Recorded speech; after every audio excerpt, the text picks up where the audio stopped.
Let's go Falcons! The clock is ticking and the Atlanta Falcons have some tough decisions to make, and that's why many fans are feeling apprehensive, considering some of the decisions they made last season weren't so smart. But tell me how you feel about this. Do you think we'll get some good moves, or will it be another bad move? Let us know in the comments below. Be sure to hit that like button, as this helps us bring you the latest Falcons news, rumors, and updates every day. You don't want to miss a thing, especially with the offseason heating up. Now, let's get to it because there's a lot to unpack. We're less than 2 weeks away from a critical decision for the Falcons, and we can't forget to mention it. Kirk Cousins' $10 million roster bonus goes into effect on March 17th, and that's when things can really start to get going. So far, the Falcons have Cousins guaranteed for $27.5 million in 2025, but if he remains on the roster past March 17th, that number jumps to a whopping $37.5 million. The big question now is, will the Falcons make a move before then, or will they actually stick with Cousins as a backup at that price? At the NFL Combine, Falcons GM Terry Fontenot was asked about the situation,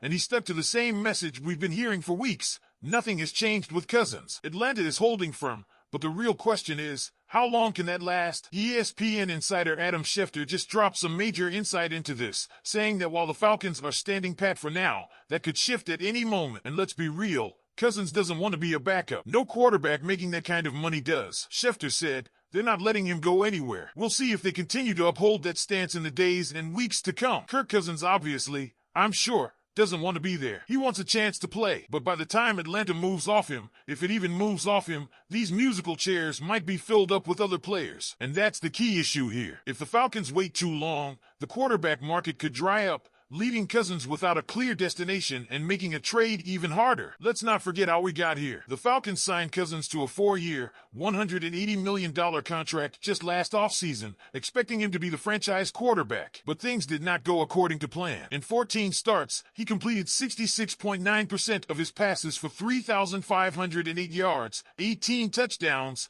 and 16 interceptions. Those numbers aren't terrible, but it was the final stretch of the season that really hurt. Over his last 5 starts, Cousins had just 1 touchdown to 9 interceptions, and the Falcons won 1-4. That collapse coincided with injuries to his right elbow and right shoulder, which he suffered in a Week 10 loss to the Saints. From that point on, things spiraled, and by the end of the year, Michael Penix Jr. had taken over the starting role. Fontenot made it clear that the Falcons are comfortable keeping Cousins as the backup, but does that really make sense? He acknowledged that the contract was given with the expectation that Cousins would be the starter, but even now, with that massive cap hit, they are comfortable with where they stand. Comfortable might not be the right word, though, because there's still a $10 million decision looming, and if the Falcons truly believe in Penix, wouldn't it make sense to clear that money and allocate it elsewhere? Now, let's shift gears for a second because there's another massive story developing, the potential departure of center Drew Dalman. ESPN's Dan Graziano and Jeremy Fowler are reporting that the Falcons are bracing to lose Dalman in free agency. Atlanta would love to keep him,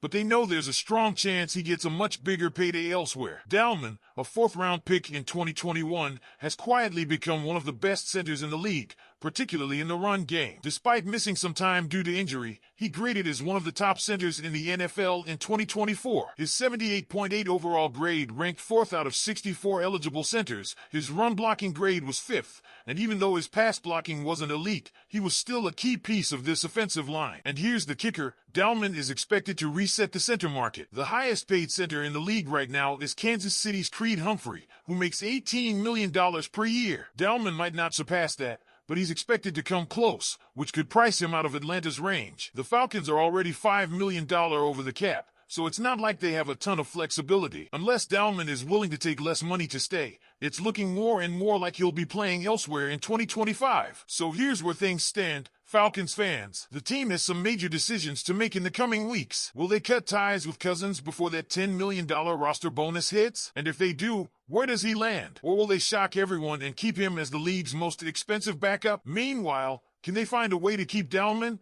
Or is it time to prepare for a new starting center in 2025? I want to hear from you. Drop your thoughts in the comments. What do you think the Falcons should do with Cousins? And should they find a way to keep Dalman? Or is it time to move on? Now, we all know that Jesse Bates 3 is locked in through 2027, and that's a huge piece to have in place. But the big question is, who will be lining up next to him in the secondary next season. Justin Simmons and Richie Grant are both set to hit free agency, and DeMarco Hellams is still recovering from that brutal ankle injury that kept him sidelined last year. That leaves some pretty big gaps that the Falcons will need to address, and free agency could provide some intriguing options. So, let's take a look at 5 safeties who could be on Atlanta's radar when the market opens up. And trust me, there are some names here that could get Falcons fans talking. First up, Jordan Fuller. He's 27 years old and spent last season with the Carolina Panthers. Now, Fuller has had his fair share of injury issues, shoulder, ankle, hamstring, you name it. But when he's healthy, he's shown flashes of being a solid contributor. He signed a 1-year deal with the Panthers worth a little over $3 million last season,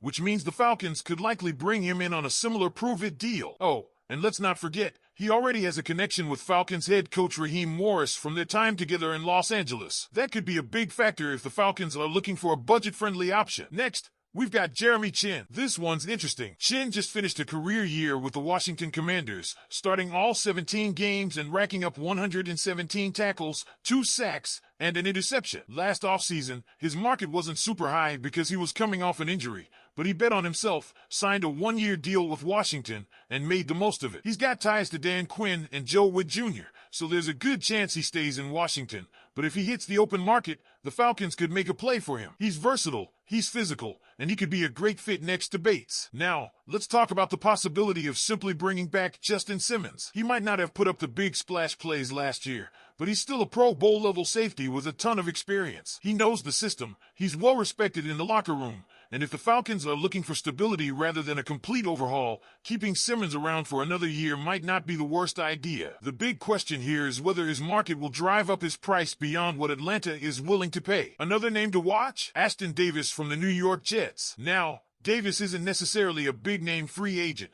but he's got something that could work in his favor, his connection to new Falcons defensive coordinator Jeff Ulbrich. They spent the last 4 seasons together in New York, and Ulbrich knows exactly what Davis can bring to the table. He's mostly been a rotational player and special teams contributor, so he wouldn't necessarily be a full-time starter in Atlanta. But if the Falcons are looking for depth, Davis could be an affordable, reliable option. And finally, let's talk about Chuck Clark, another Jet safety. Clark actually won the starting job in New York last season, but unfortunately, injuries have been a major concern. He missed all of 2023 with a torn ACL and then suffered a pectoral injury this past season. If he can get back to full strength, he's a strong veteran presence with a high football IQ. But that's a big if. The Falcons would have to monitor his recovery closely before making any sort of commitment. So, what does this all mean for Atlanta? The Falcons have options, but the key here will be balancing experience, durability, and contract value. Do they go after a proven veteran like Simmons? Do they take a chance on an upside guy like Chinn? Or do they look for a bargain option like Davis or Clark? It all depends on what direction this front office wants to take with the defense moving forward. All right,